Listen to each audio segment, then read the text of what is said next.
So now that you have the basics of linear equation solving, now we just amp it up one level with fractions. You'll notice every single chapter you'll have to deal with fractions at some point. So you want to find a way to feel confident about dealing with them. Funny enough, the way that we feel comfortable dealing with them is by getting rid of them. So this equation, x plus 7 divided by 6 plus 2x minus 8 divided by 2 is equal to negative 4 is the question that you'll be asked in 1.1. So this is an equation with a fraction because you can see that you have a 6 in a denominator and a 2 in denominator. I just want to mention now that in 1.5, they write these questions differently. And I was trying to decide whether I should just mention this in 1.5 or whether I should start in 1.1, and I actually think it's really good to understand that these are both the same now. So what they've done is that this is x plus 7 divided by 6, which is the same as a sixth times x plus 7. So if I was to multiply this through, this would be over 1. You'd end up with 1 times x plus 7 over 6 times 1, which would be this. So just kind of realizing that when a question's written a certain way, it's not the only way it can be written. So in 1.1, all of the questions are asked like this. And then in 1.5, all of the questions are asked like this. And I'm not sure why the textbook made the switch, but I think it is important to see them both ways and understand right from the beginning that these are both the same. Now, some of you might look at this and be like, well, I don't understand what you're going to do when it's written like this, but when it's written like this, it makes a bit more sense. So kind of play with what you will. But I think for 1.1, I'm going to stick with solving this guy purely because that's how all the questions are written in 1.1. So here's my equation. The thing that I don't like about it is the fact that it has fractions. So what we do is we get rid of the fractions. Now, the way that the textbook does this is an application of the multiplication property of equality, which is that they can multiply every term by the same thing and it won't change the equality of the statement. So what you do is you find your lowest common denominator. So this guy has a denominator of 6, this one has a denominator of 2, and this term has a denominator of 1. So between 6, 2, and 1, my lowest common denominator is 6. Then there's two ways of going from here. Method number 1, which is the way that most people do it and it's the way that the textbook does it, is to then take this 6 and use the multiplication property of equality and multiply every term in my equation by 6. So there's 1, 2, 3 terms. So I'm multiplying every single term by 6. I can do that because as long as I do it to everything, it keeps it equal. And then what this allows me to do is destroy my denominators. So for example, now I have 6 times x plus 7 divided by 6. So I'm going to do the 6 divided by 6 first and get 1. And same thing here. I'm going to do the 6 divided by 2 first and get 3. And then for this one, 6 divided by 1 is still just 6. Then what am I left with? Well, I'm left with 1 times the x plus 7. I'm left with 3 times the 2x minus 8. And I'm left with 6 times the negative 4. And now this leaves me with an equation that I'm used to solving. What would I do next? Well, I'd simplify. So I'm going to multiply the 1 through, I get x plus 7. I'm going to multiply the 3 through, I get 6x minus 24. And I'm going to multiply the 6 by negative 4 to get negative 24. Then I'm going to keep simplifying by collecting like terms. So I have a x plus a 6x, which gives me a 7x. I have a 7 minus 24, which would give me negative 17. Now I'm going to isolate my x term. So I'm going to add 17 to each side. And I get 7x equals negative 7. Then I'm going to isolate the x by dividing both sides by 7. And I end up with x equals negative 1. And don't be afraid to check these questions. So, plug it in. And when you plug it in, you'd go negative 1 plus 7 equals divided by 6. Plus, now I'd probably use a bracket, 2 times negative 1 minus 8 unbracket divided by 2. And then I do this, compare it to the right-hand side. So it should equal negative 4. So this is method 1. This is destruction. And to be honest, you could just stop or maybe fast forward the video and go to the next example on the next page and just solve it. But if you're like, I don't know if I like the crossing out thing. There is another way. And again, please don't watch this. If you're like, okay, I've got that, don't watch this, because sometimes when you're shown more than one method, it messes you up and all of a sudden you don't know what to do. So the only difference between the method I just showed you and this method is that instead of multiplying everything by 6, you're going to create the lowest common denominator of 6. So for every single term, you want a denominator of 6. So for this one, you're going to keep it. This one, you're going to multiply top and bottom by 3. And this one, you're going to multiply top and bottom by 6.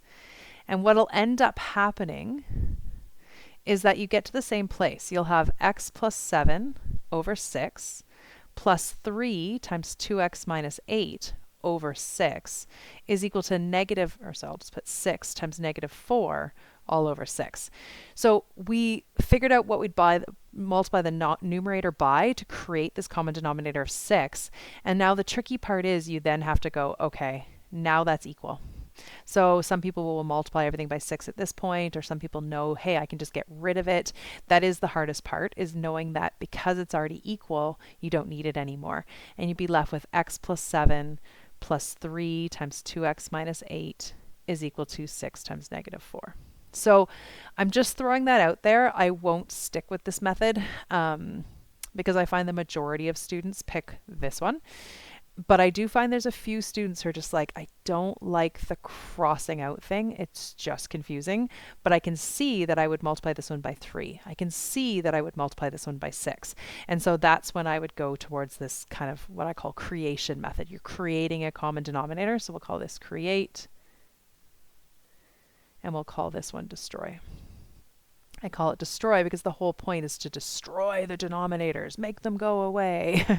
And then there's a third method, if anybody is wondering, and again, feel free to fast forward the video, but some people aren't afraid of fractions. And so what you could do is, this one is x plus 7 divided by 6. You could do x divided by 6 plus 7 divided by 6, right? Or I like the way that this one's written for that. You could do 1/6 x plus 7/6. So I'm multiplying that 6 through. Then I could multiply the half through and get x minus 4 equals negative 4. And if you're not afraid of fractions, keep going. So now I would simplify by collecting like terms. Now, again, it's really great if you can do fractions by hand, but you also do have a calculator. So if I wanted to do 1/6 plus 1, I could use my calculator to do 1 over 6. So you usually have a fraction button. Mine's like a B over C or an ABC button. And you can do 1/6 plus 1. And it often gives it to me as a mixed fraction. So I can hit second function D over C, and I can get 7/6 x. And then same thing, I can do 7 over 6 minus 4, which gives me, and again, change it to an improper fraction, negative 17/6. So if you're not worried about fractions, you don't have to get rid of them. It's just that most people want to use a calculator as little as possible. And so this method is easier. Like I will always do one of these two methods because I don't want to touch a calculator. And 2, fractions just lead to mistakes. But I just want to point out that if you're on a test or somewhere and one of these methods fails you and you're like, I don't know what to do, I'm totally stuck. Well, try it with fractions, right? Use those rules you know. Simplify, collect like terms, isolate your x term, isolate your x, and you can do it with fractions. So you're totally allowed to do that. We tend to only teach people that you have to do this, but I feel like that's not great, right? It's good to know the options are there, although for some people it just confuses them. So if you're one of those people, please ignore method 2 and 3, just do method 1. Sorry, I'll finish this guy off though. So I'm going to add 17/6 to both sides. I get negative 4 plus 17/6, which is, I hate having to keep changing it to an improper fraction. Negative 7/6 equals 7/6x. Then I'm going to multiply both sides by 6 to get rid of that denominator. I end up with 7x equals negative 7. And then I'm going to divide by 7, and I get negative 1. And full disclosure, this is the second time I filmed this video, because the first time I got this one right, I got this one wrong. So sometimes it's nice to do 2 methods. Although I could have just plugged in my answer to check and seen that was wrong, but whatever. Okay, so for this video, if you're feeling a little confused, don't stress. I am just going to do destruction, okay? If you're curious about one of the other 2 methods, I'm happy to help you. You know, hopefully you can see by now I love math and I love helping. So just come and see me or set up an appointment with me. Okay, so looking at this question, we have 5 minus x over 6 plus 5 over 6 is equal to x divided by 54, which could also be written as a 6th times 5 minus x plus a 6th times 5 is equal to a 54th times x. So again, my denominators are 6, 6, and 54. So my lowest common denominator is actually 54. So now I'm going to take every term and I'm going to multiply it by 54.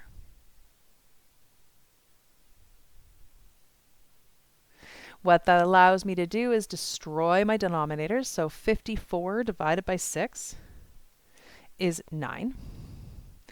54 divided by 6 is 9, and then 54 divided by 54 is 1. And then you look to see what you're left with. I'm left with 9 times 5 minus x plus 9 times 5 is equal to 1 times x. So I got rid of those denominators. And again, if you were a creator, the only difference is you'd be multiplying top and bottom by 9, and then you'd have that common denominator 54, and then you just drop it.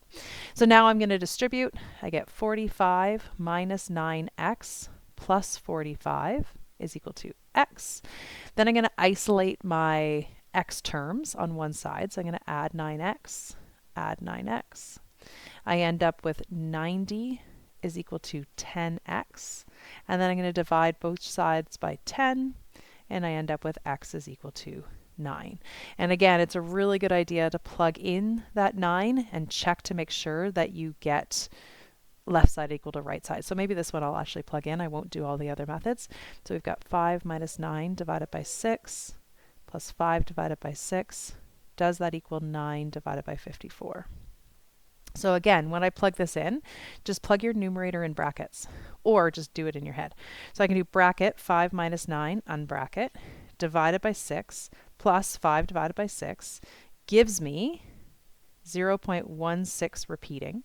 And then I check the right side. 9 divided by 54 is 0.16 repeating. So I am good. All right, go practice those fractions. And honestly, this is a real stopping point for people. So do enough of these that you feel confident. And if you're lost, please see a person, right? Whether it's me or someone at your local center or someone else at Silver King. But get some help with this because it's going to keep coming up in every single chapter. Good luck.